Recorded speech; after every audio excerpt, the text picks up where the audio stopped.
ఈ ఎల్లో కుకుంబర్లో బోలెడన్ని vitamins, minerals, anti oxidants, లో క్యాలరీస్, అలాగే 96% ఆఫ్ వాటర్ ఉంటుంది. ఈ ఎల్లో కుకుంబర్ని లెమన్ కుకుంబర్ అని, గార్డెన్ లెమన్ అని, యాపిల్ కుకుంబర్ అని, బుడంకాయ అని, దోసకాయ అని, క్రిస్టల్ లెమన్ అని, క్రిస్టల్ యాపిల్ అని పిలుస్తూ ఉంటారు. ఈ దోసకాయలో క్యాలరీస్ చాలా తక్కువ ఉంటాయి, బట్ వైటమిన్స్, మినరల్స్ అయితే చాలా ఎక్కువగా ఉంటాయి అన్నమాట. ఇందులో క్యాలరీస్ 45 ఉంటాయి, వైటమిన్ సి 14% ఉంటుంది. ఇక టోటల్ ఫ్యాట్ అసలే ఉండదు, 0 అనమాట. కార్బోహైడ్రేట్స్ అయితే 11 grams, protein 2 grams, vitamin K 62%, fibre 2 grams, magnesium 10%, potassium 13%, manganese 12%. చూసారు కదా ఎన్ని బెనిఫిట్స్ ఉన్నాయో.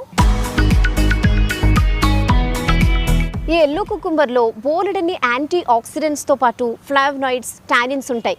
దీనివల్ల ఆక్సిడేటివ్ స్ట్రెస్ తగ్గుతుంది. ఈ ఆక్సిడేటివ్ స్ట్రెస్ రెడ్యూస్ అవ్వడం వల్ల క్యాన్సర్ రిస్క్